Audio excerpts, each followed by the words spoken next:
The lecture hall was quiet as Dr. Taeyang Choi stood before his students. He was a young man with tired eyes, the kind that came from reading too many history books. Behind him, a holographic display showed Earth as it looked 400 years ago before the aliens came. Humanity has been part of the Galactic Council for 423 years, he said. His voice was calm, but there was something underneath it. Something bitter. We call it the Age of Courtesy. Does anyone know why? A student raised her hand. Because we were polite? Taeyang smiled, but it didn't reach his eyes. Because we had no choice. He pressed a button and the display changed. It showed a massive alien ship hovering over New York City. The year was 2424. First contact. Humanity had been so excited. They weren't alone in the universe. But that excitement didn't last long. The Galactic Council gave us a choice, Taeyang continued. Join them and follow their rules or stay isolated and alone. We joined. We signed the courtesy protocols. We agreed to limit our military, our expansion, our right to defend ourselves. They told us it was for galactic peace. Another student spoke up. But that was a good thing, right? No more wars? Taeyang's expression darkened. No more wars for us. But plenty of wars happened to us. He showed them images. Human colonies abandoned because the council said they belonged to someone else. Human ships destroyed by pirates while human warships were forbidden to respond. Human miners killed on distant asteroids while the council did nothing. 400 years of being pushed around, stepped on, and ignored. We were told to be patient, Taeyang said. To be courteous. To wait for justice. We waited for 4 centuries. Across the galaxy, on the bridge of the UES Steadfast Resolve, Captain Daewon Kim stared at the orders on his screen. His ship was one of Earth's defensive cruisers, which was a nice way of saying the council didn't let them build anything better. Or so the council thought. Daewon was in his mid-40s with gray starting to show in his hair. He'd spent his entire career following rules that didn't make sense, watching his people suffer while he could do nothing. The orders on his screen were simple. Proceed to the Kepler sector. 3 human colonies were under threat. The Vethric Dominion had declared those colonies theirs. The Vethric were a reptilian species that had been bullying smaller civilizations for thousands of years. They were arrogant, powerful, and the Council's favorite. Whatever the Vethric wanted, the Vethric got. Sir, we're approaching New Busan, his first officer said. Daewon looked at the screen. New Busan was a beautiful planet, home to 4 million humans. It had cities, farms, schools. Children played in the parks. Families lived their lives. And now Vethric warships hung in orbit like vultures. His communications officer looked up. Captain, the Vethric are broadcasting. Should I put it on screen? Do it. A Vethric commander appeared on the screen. His scales were dark green and his eyes showed nothing but contempt. Human vessel, you will leave this system. These worlds belong to the Dominion now. The Council has already ruled in our favor. Daewon kept his voice steady. Our people are still on that planet. We're here to evacuate them. The Council gave us 90 days, the Vethric laughed. It sounded like rocks grinding together. Your people are trespassing. They leave now. Or they don't leave at all. The screen went dark. On Earth, in the Grand Hall of Humanity's government, Ambassador Hana Lee stood before a video screen showing the Galactic Council. She was 60 years old and had spent 30 of those years dealing with the Council's politics. She'd begged, negotiated, compromised, and sacrificed. She'd gotten nothing but empty promises in return. Honored council members, she said, keeping her voice respectful. It made her sick, but she did it anyway. Humanity has been peaceful for over 4 centuries. We've followed every rule, accepted every judgment. We're asking for your help now. The Vethric claim to these colonies is false. We have proof of human settlement dating back 200 years. We have... One of the council members and floating jellyfish-like creature interrupted her. Ambassador Lee, the council has reviewed the evidence. The Vethric have historical precedent. The matter is settled. Your colonies will be relocated. But they're attacking our people. Hana's composure cracked. They're not waiting for the 90 days. They're firing on civilians right now. Then your people should evacuate faster, another council member said. This session is concluded. The screen went black. Hana stood there, shaking. Behind her, a door opened. Admiral Jiwoo Park walked in. She was a tall woman in her late 50s, wearing the uniform of Earth's military. Her face was hard as stone. They said no, Hana whispered. I know. Jiwoo walked to the window, looking up at the stars. I've been listening. Hana, how long have we been friends? 28 years. In those 28 years, how many times have you asked the Council for justice? Hana didn't need to count. Hundreds. And how many times did they give it to you? Never. Jiwoo turned around. I need your permission. As Earth's ambassador, you can withdraw us from the courtesy protocols. It requires your authorization. Hana felt her heart racing. If I do that, it means war. It means we stop letting them walk on us. It means we fight back. They'll destroy us. The entire galaxy will come down on Earth. Jiwoo smiled. It wasn't a happy smile.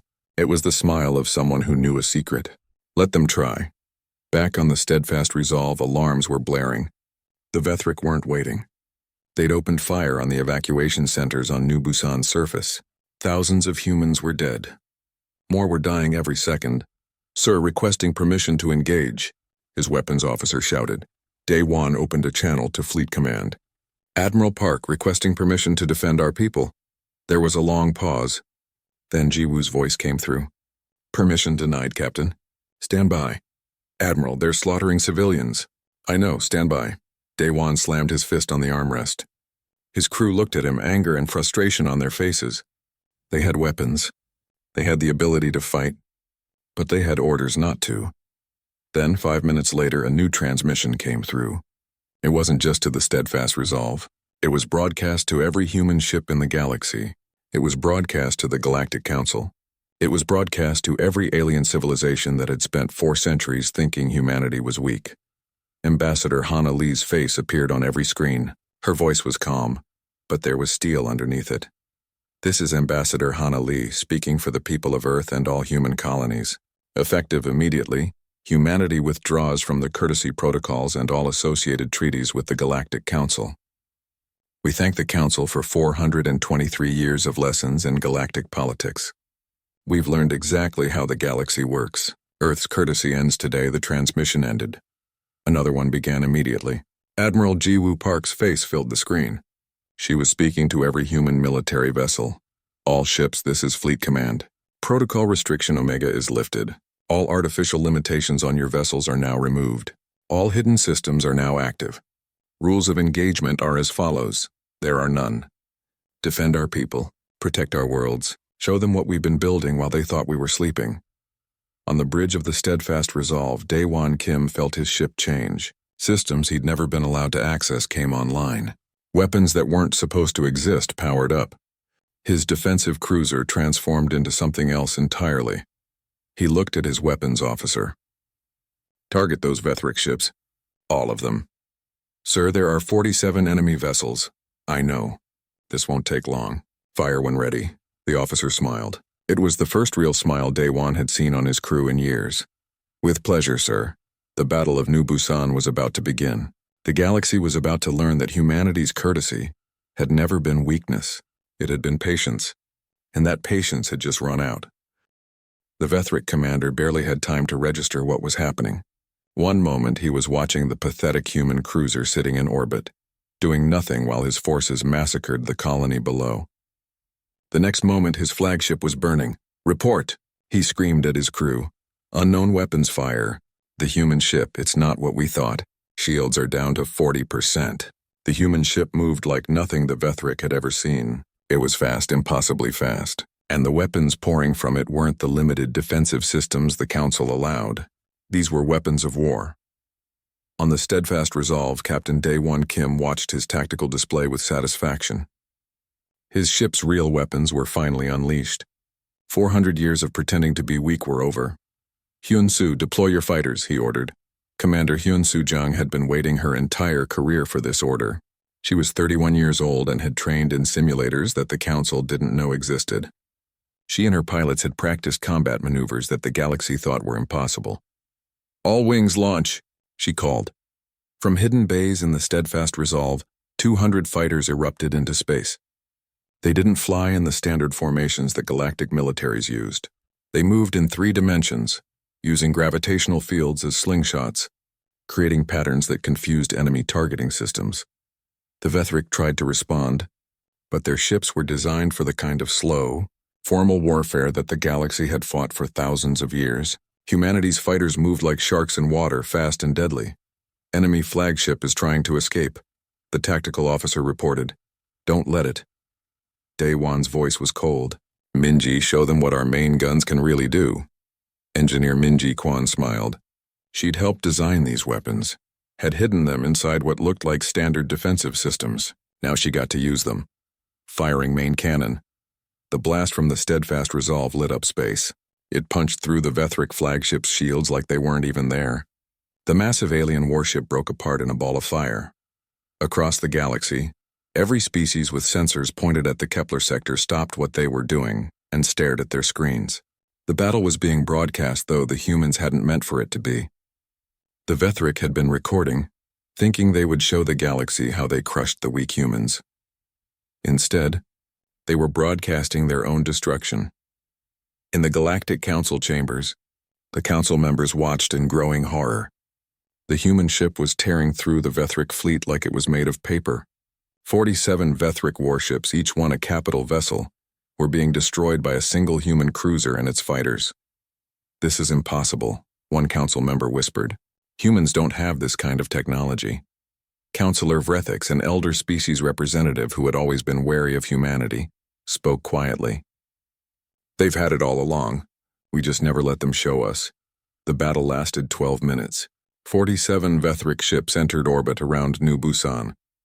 47 Vethric ships were destroyed. The human cruiser hadn't suffered a scratch, but the naval battle was only part of it. On the planet's surface, General Sung Ho Bei watched the Vethric ground forces from orbit. They'd been slaughtering civilians, thinking the humans had no way to respond. They were wrong. "All drop pods launch," he ordered. The Vethric soldiers on the ground heard a sound like thunder. They looked up and saw hundreds of metal pods falling from the sky. The pods didn't slow down. They didn't need to. They hit the ground at terminal velocity, and armored humans exploded out of them, weapons firing. The Vethric had never seen combat like this. Galactic ground warfare was slow, methodical. Humans fought like demons. They moved fast, struck hard, and showed no mercy to those who had murdered civilians. A Vethric officer tried to surrender. General Sung Ho stood over him, armor still smoking from re-entry. "You killed 4,000 of our people in evacuation centers," Sung Ho said quietly. "You shot children. You fired on hospitals. No, you don't get to surrender yet. First you run." The Vethric looked confused. "What?" "Run. Tell your commanders what's coming for them. Tell them that humanity is done being courteous." The Vethric ran, and behind him he heard human laughter. Cold, cruel laughter from a species that had been gentle for so long that everyone forgot they knew how to be anything else. Dr. Tae-Yang Choi watched the battle recordings with his students. They sat in shocked silence as human military might was revealed to the galaxy. When it was over, he stood and addressed not just his class but the entire galaxy. His lecture was being broadcast on every network. "For 423 years, humanity followed the courtesy protocols," he said. "The galaxy thought we did this because we were peaceful, because we were weak, because we didn't know how to fight. Let me tell you what we really were doing." He brought up displays showing human military academies, hidden shipyards, classified research facilities. We were studying every battle in our history, every war, every conflict. We learned from them all. While the galaxy fought wars like diplomatic meetings with guns, we remembered what real war looks like. We remembered that war isn't about honor or glory. It's about winning. He showed footage of human Marines training in secret facilities. We trained every single day for 400 years. We built weapons the Council didn't know about. We designed ships that looked weak but were deadly. We created tactics the galaxy had never seen because you've been civilized so long you forgot how to really fight. The broadcast reached the Vethric homeworld. High Command Vethros watched the destruction of his fleet and felt something he hadn't felt in centuries: fear. But fear quickly turned to rage. How dare these primitive apes humiliate the Vethric Dominion? "Mobilize the entire war fleet," he ordered. "Every ship. I want 3,000 vessels ready to depart for human space. We will crush them. We will reduce their worlds to ash. We will teach them what happens when you challenge the Dominion." His subordinates rushed to carry out the orders. Within hours, the largest Vethric fleet in a century was assembling. 3,000 warships ready for genocide. Admiral Jiwoo Park received the intelligence report on her flagship, the UES Indomitable. She read it calmly, then opened a channel to the Vethric Dominion. She made sure every species in the galaxy could hear her message. "High Command Vethros, we are aware of your fleet mobilization. We know you're gathering 3,000 ships to attack human worlds. We're giving you 96 hours to reconsider. After that, we're coming to your homeworld. This is not a courtesy. This is a warning. Evacuate your civilians. What happened at New Busan was us being gentle. You don't want to see us when we're serious. The message ended. Across the galaxy, the reaction was immediate. Some species were terrified. Others were angry. The Galactic Council held an emergency session. 3 council members demanded immediate action against humanity. Others argued for caution. We need to understand what we're dealing with, Councillor Vrethik said. For 4 centuries, we've underestimated them. We thought they were weak because they didn't fight back. We were wrong. They have a few advanced ships, another council member scoffed. That doesn't make them a threat to the entire galaxy. You're still not understanding, Vrethik said quietly. They spent 400 years studying us, learning our weaknesses, building in secret. That battle at New Busan? That was 1 ship, 1. How many ships do you think they really have? The council chamber fell silent. No one knew the answer, and that terrified them. In human space, ships were moving. Not just military vessels, but civilian ships too. Because in humanity's greatest secret, every civilian vessel had military capabilities hidden inside. Every cargo hauler was also a carrier. Every transport ship was also a gunship. Every mining station was also a fortress. The galaxy had spent 4 centuries thinking they knew humanity. They were about to learn they didn't know anything at all. Captain Daewon Kim stood on his bridge looking at the star charts. The Vrethik homeworld was highlighted in red. His ship had just finished repairs, minor ones barely worth mentioning. They'd destroyed 47 enemy ships and hadn't taken real damage. Helm, plot a course for Vethros Prime, he said. Let's go teach them what happens when you push peaceful people too far. His crew cheered. For the first time in 400 years, humanity was going on the offensive. And the galaxy was about to learn a lesson it would never forget. The Vrethik thought they were gathering an overwhelming force.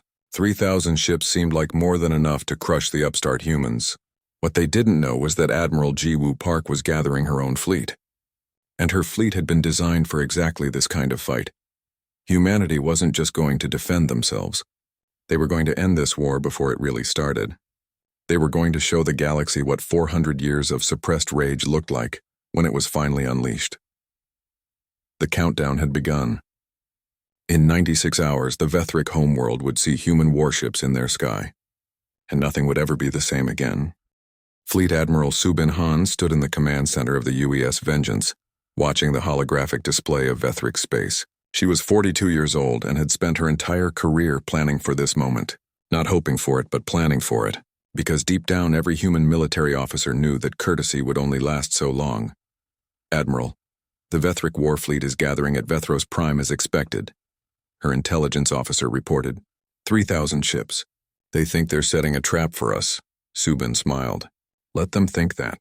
What's the status of our actual operation? 15 strike groups are in position. We're ready to hit their supply lines, manufacturing centers, and military installations simultaneously. This was the difference between how humanity fought and how the galaxy fought. The Vrethik were gathering their fleet in one place, thinking that overwhelming numbers were the key to victory. Humanity knew better. You didn't win wars by having the biggest army. You won wars by destroying your enemy's ability to fight. Execute Operation Broken Chain, Subin ordered.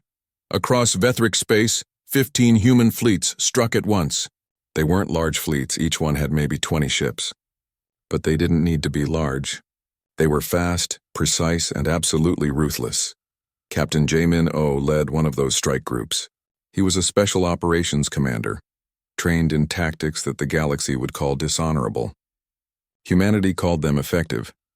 His ships appeared in the Kethron system, home to the Vrethik's largest weapons manufacturing facility. The station in orbit was massive, protected by defensive platforms and a garrison fleet. Captain Jaemin didn't care. Target the reactor cores on those defensive platforms. Fire on my mark. His weapons officer looked nervous. Sir, if we destroy all of them at once, the debris field will destroy the garrison fleet's ability to maneuver. I know, fire.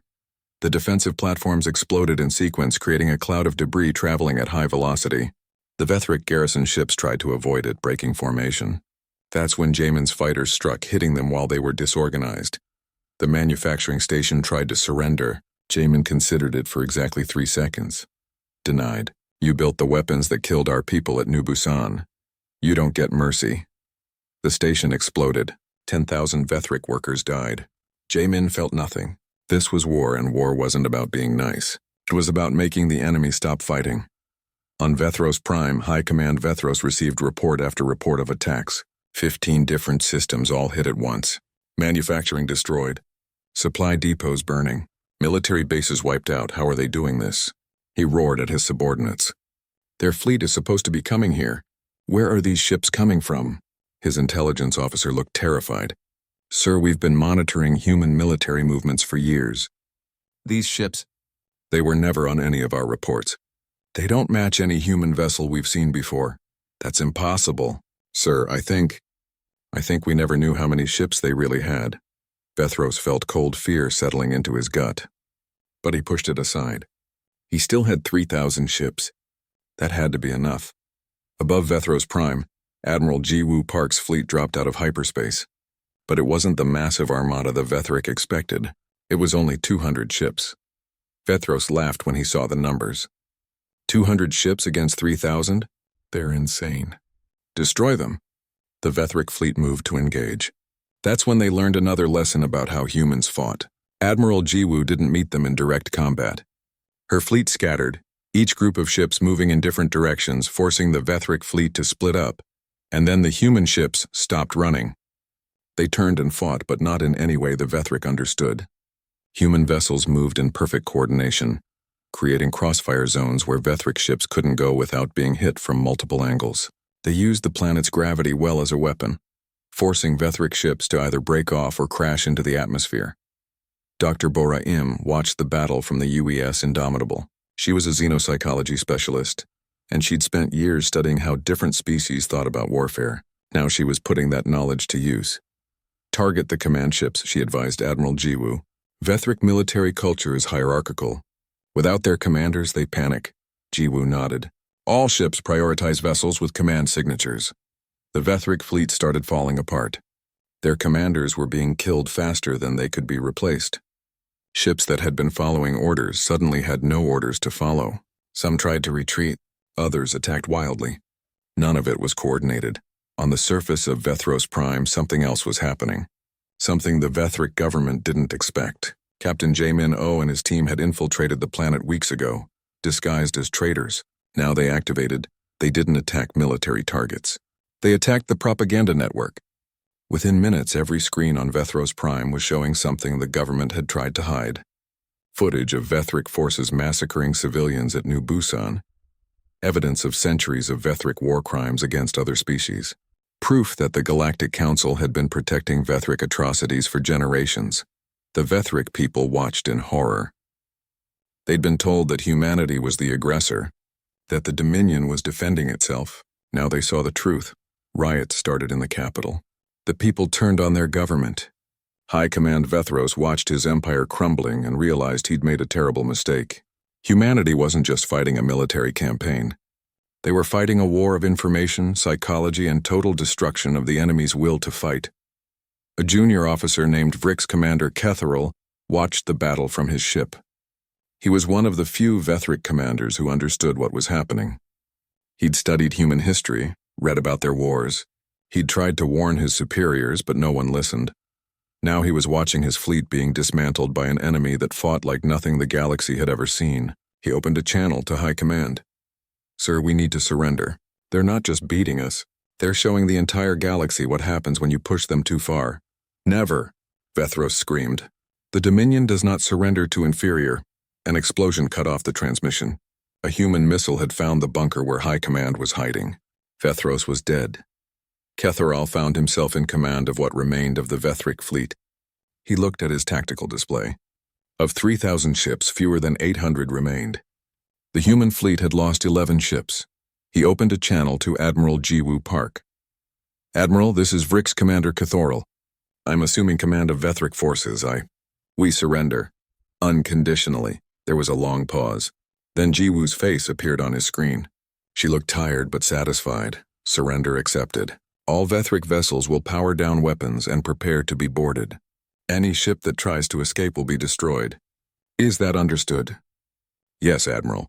Good. And Commander Ketharal, you made the right choice. Your people are going to need leaders like you to rebuild. The Battle of Vethros Prime was over. It had lasted 6 hours. The mighty Vethric Dominion, which had terrorized its neighbors for centuries, had been crushed in less than a day. But the war wasn't over. Because while humanity was dealing with the Vethric, the Galactic Council was making its own plans. 15 species, angry at humanity's defiance, had formed a coalition. They claimed humanity was a threat to galactic peace. They said humans had to be stopped before they conquered everyone. It was all lies, of course. The truth was simpler. They were afraid. Ambassador Yuna Shin, who had replaced Hana Lee as Earth's representative, stood before the Galactic Council. She was young, only 35, but she had steel in her voice. "You're making a mistake," she said simply. "We didn't want this war. The Vethric started it. We finished it. We have no interest in conquest. We just want to be left alone." "Then disarm," a council member demanded. "Prove you're peaceful," Yuna laughed. It was a cold sound. "For 400 years we were disarmed. You called it peace. We called it slavery. Never again. We will keep our weapons.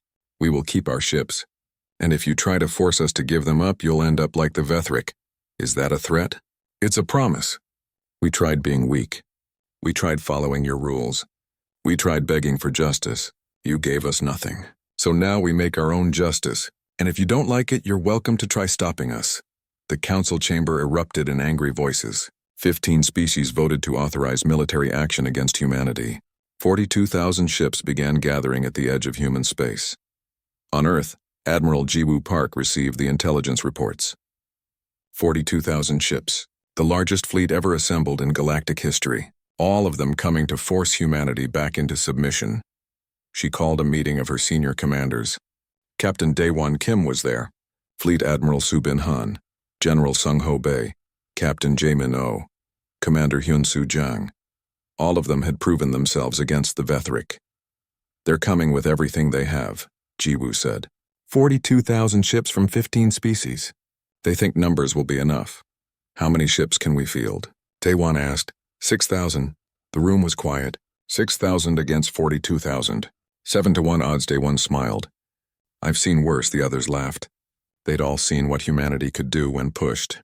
They'd spent their entire lives preparing for this. The Coalition fleet gathered at Rally Point Meridian, just outside human space. 42,000 ships from 15 different species, each one thinking they were on the right side of history. Their commanders held a joint meeting, broadcast across the fleet. Selvix Prime, a crystalline being chosen to lead the coalition, addressed them all. "We are here to restore order to the galaxy. Humanity has shown itself to be aggressive and dangerous. Today we will teach them that the galaxy will not tolerate their violence." On the bridge of his flagship, a commander from one of the smaller coalition species looked nervous. "Sir, the Vethric had 3,000 ships. Humanity destroyed them in hours. Are we sure about this?" Selvix's crystalline form glowed with confidence. "The Vethric were arrogant and unprepared. We are neither. We have 14 times their numbers. Even humans cannot overcome those odds." But in the hangar bay of that same ship, soldiers were having a different conversation. They'd seen the recordings from Vethros Prime. They'd watched human ships move in ways that shouldn't be possible. They'd seen human tactics that made no sense until suddenly you were dead. "I don't want to be here," one soldier whispered to another. "Fighting pirates is one thing. Fighting humans is suicide. Keep your voice down. We have orders." "Orders to die, you mean?" Admiral Jiwoo Park watched the coalition fleet on her sensors. 6,000 human ships were spread across multiple positions, waiting. They looked outnumbered and outgunned. That was intentional. "They think we'll meet them in open battle," she said to her staff. "They're wrong." Captain Yoonji Cho commanded a destroyer wing, 28 ships designed for speed and precision. She was 33 years old and had studied every major fleet battle in human history. She knew something the coalition didn't. Numbers only mattered if you could use them effectively. "All ships, execute pattern Delta," she ordered. Her destroyers moved toward the coalition fleet, then suddenly scattered in 16 different directions. The coalition fleet split up to chase them, breaking their formation. That's when the trap closed. Human ships that had been hiding behind asteroids and debris fields opened fire. The coalition had been so focused on Yunji's destroyers that they'd walked right into an ambush. 3,000 coalition ships were destroyed in the first 5 minutes. Selvix couldn't believe what his sensors were telling him. How did they hide that many ships? Our sensors should have detected them. His sensor officer looked pale. Sir, they weren't hiding. They were using stealth technology we didn't know they had, and their weapons range is much longer than our intelligence suggested. We're being hit from distances that should be impossible. The battle had barely started, and the coalition was already in trouble. Their commanders tried to reorganize, but human ships kept hitting and running, never staying in one place long enough to be targeted effectively. General Wu Jin Ryu watched the battle from Earth's command center. He was 53 years old and had spent decades studying not just military strategy but psychology. He knew that wars were won in the mind as much as on the battlefield. "Start the broadcast," he ordered. Across the coalition fleet, every communication system was suddenly hijacked. Screens showed coalition casualties updating in real time. 3,000 dead, 4,000, 5,000. The numbers kept climbing. Then came recordings of coalition commanders talking privately about how they were using smaller species as cannon fodder, how they planned to seize human technology for themselves after the war, how they'd lied to their own people about why they were fighting.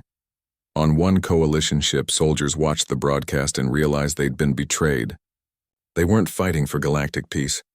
They were fighting for the same corrupt system that had oppressed everyone for centuries. The first defection happened 12 hours into the battle. 2 coalition species withdrew their fleets, refusing to continue. Selvix tried to stop them, even ordered his ships to fire on the deserters. That made things worse. 3 more species pulled out, horrified that the coalition was shooting its own members. Commander Do Hyun Song was the intelligence officer responsible for the psychological warfare campaign. He was 41 years old and had spent years infiltrating coalition communications. Now he released his final weapon, proof that the Galactic Council had been manipulating the coalition species, planning to steal their resources after humanity was defeated. The coalition began falling apart. Ships that had been allies started firing on each other. Species accused each other of being council puppets. The carefully organized fleet descended into chaos. Admiral Jiwoo Park watched the dissolution with satisfaction. Humanity didn't need to defeat 42,000 ships. We just needed to make them defeat themselves. But not all coalition species retreated. 7 species, the most aggressive and expansionist in the council, refused to give up. They had 19,000 ships left, and they were absolutely determined to destroy humanity. "They're regrouping," her tactical officer reported. "New heading.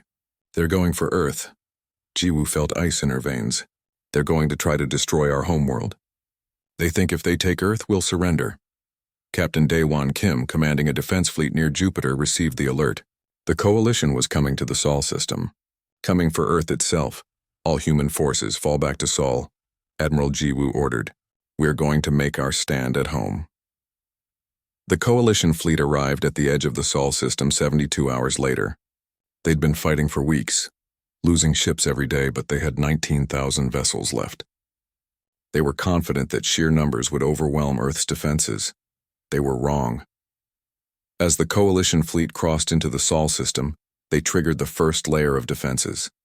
What they thought was empty space turned out to be filled with mines, thousands of them, hidden using the same stealth technology that had surprised them before. 2,000 coalition ships were destroyed before they even saw Earth. The survivors pressed on, determined to reach the human homeworld. They passed Mars, and that's when the next surprise hit them. Mars launched fighters. Not dozens, not hundreds. Tens of thousands of fighters, each one piloted by someone defending their home system. Commander Hyun-Soo Jang, now a captain, led one fighter wing. "Remember your training," she called to her pilots. "They're scared, tired, and far from home. We're defending our families. Show them what that means." The human fighters swarmed the coalition fleet like angry bees. They didn't try to destroy the massive capital ships directly. They targeted sensors, weapons, communications. They made the coalition fleet blind, deaf, and unable to coordinate. Captain Daewon Kim's fleet waited at Jupiter. The coalition had to pass through his position to reach Earth. He had 300 ships.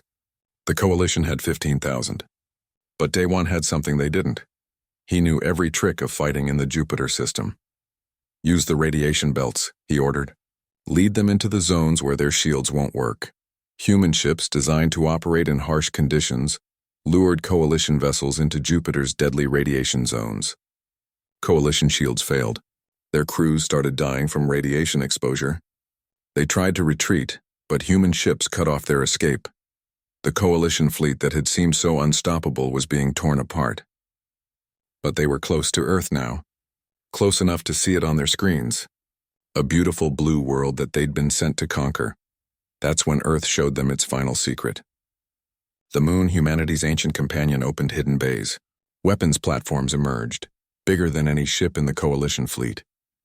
They'd been built over 400 years, hidden in plain sight, waiting for this exact moment. The weapons fired. They weren't normal lasers or missiles. They were weapons that humanity had developed in secret, technologies the galaxy had never seen.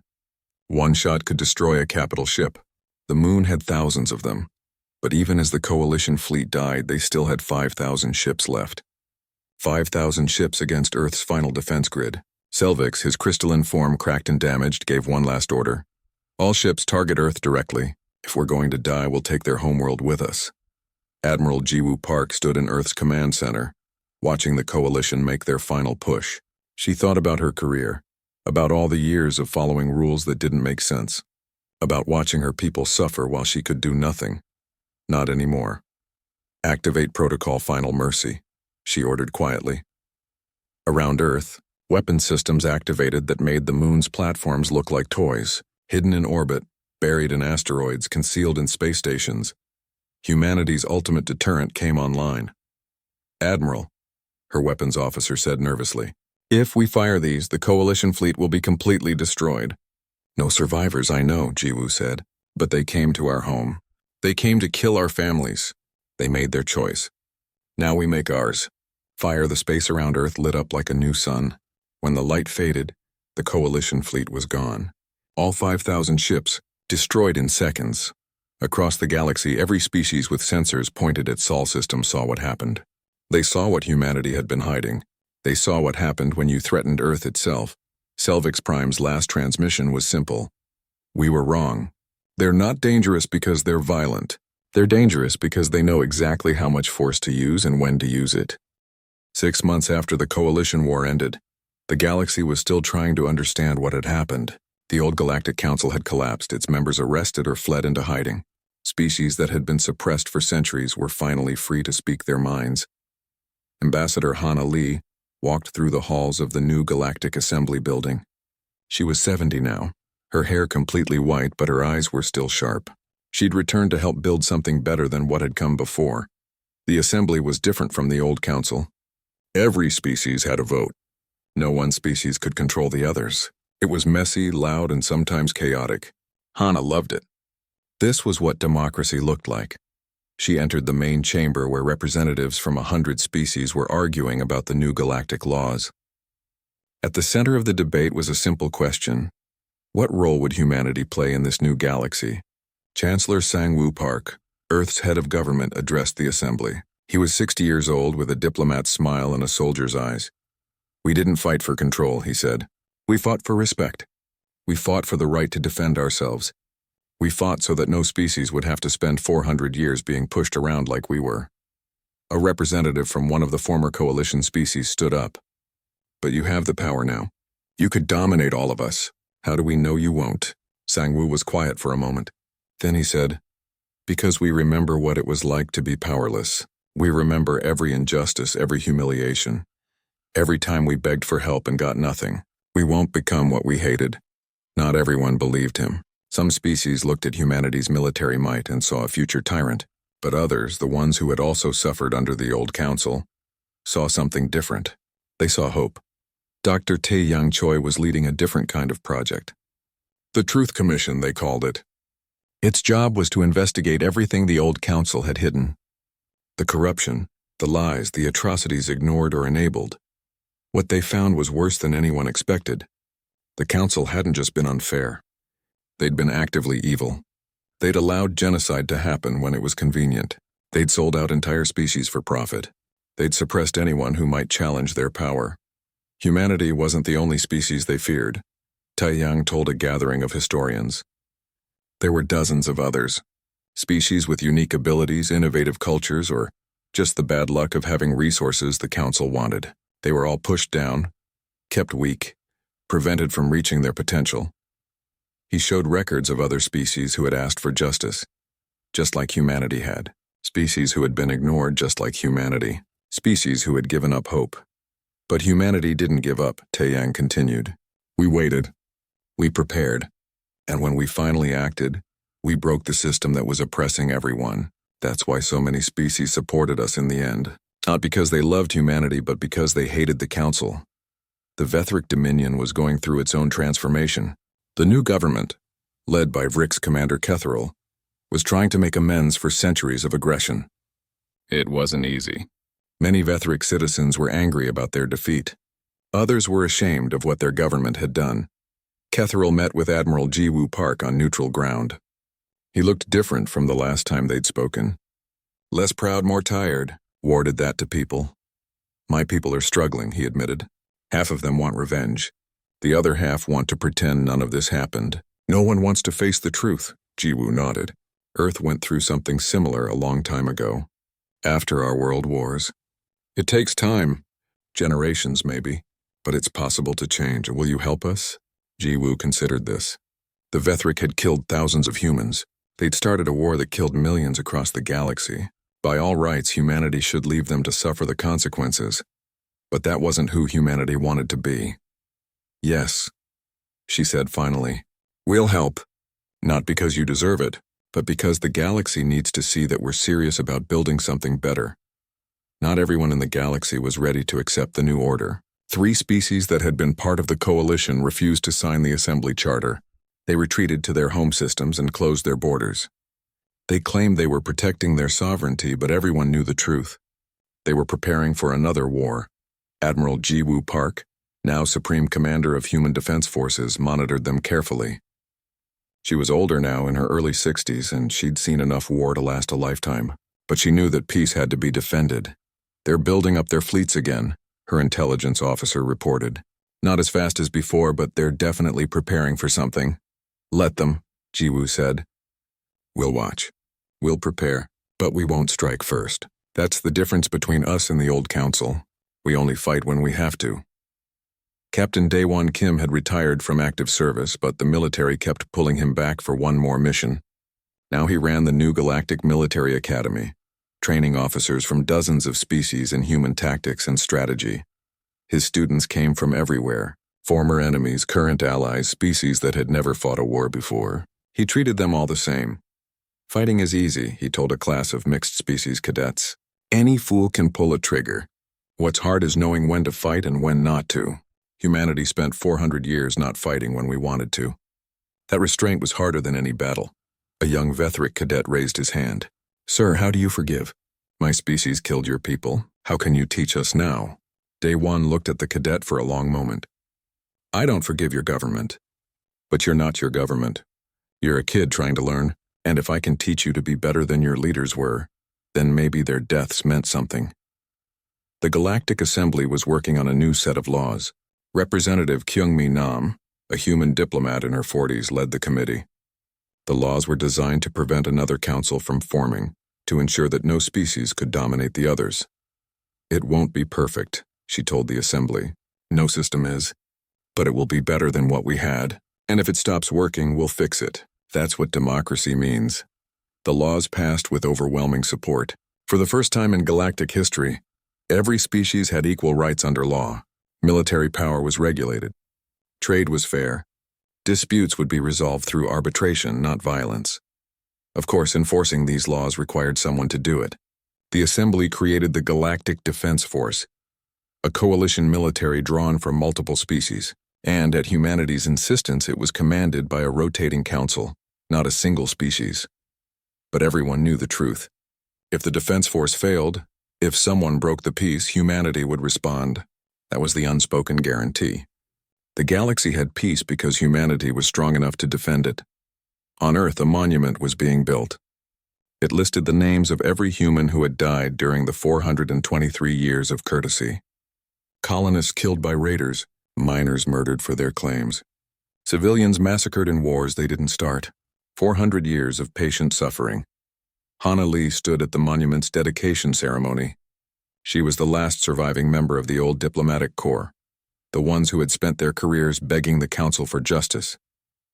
"We waited so long," she said to the crowd. "Some people say we should have fought sooner, that we were cowards for accepting the council's rules. But I don't believe that. Patience isn't cowardice. Sometimes it's the bravest thing you can do." She touched the monument, running her fingers over the names. So many names. "We tried everything else first," she continued. "We tried diplomacy. We tried compromise. We tried following their rules perfectly, thinking that would make them treat us fairly. Nothing worked. So finally we did what we had to do, and we did it right." The crowd was silent. They understood what she meant. Humanity hadn't just won a war. They'd won it while maintaining their principles. They'd used overwhelming force but hadn't become monsters. They'd defeated their enemies but hadn't committed genocide. They'd seized power but hadn't become tyrants. It was a narrow path to walk, and they hadn't always succeeded perfectly. Mistakes had been made. People had died who shouldn't have. But compared to what the galaxy had been, this new order was paradise. Dr. Tae-Yang Choi, now in his 50s, wrote the definitive history of the period. His book was called The Long Courtesy, and it became required reading across the galaxy. In it, he wrote, "Humanity's greatest weapon wasn't technology or tactics. It was memory. We remembered every injustice. We learned from every defeat, and when the time came, we used that knowledge to reshape the galaxy. Future species will study this period and ask, how did humanity do it? The answer is simple. We were patient when we had to be. We were ruthless when we needed to be, and we never forgot who we were fighting for." 100 years after the Coalition War, humanity had become the galaxy's reluctant guardians. They didn't rule the galaxy, the Assembly did that. But everyone knew that if someone threatened the peace, human ships would respond. A new generation of officers graduated from the academy. Captain Hyun-Soo Jang, now Admiral Jang, gave the commencement speech. She was 63 years old and had fought in every major battle of the wars. "You're the guardians now," she told the graduates. "You'll protect a peace that we fought to create.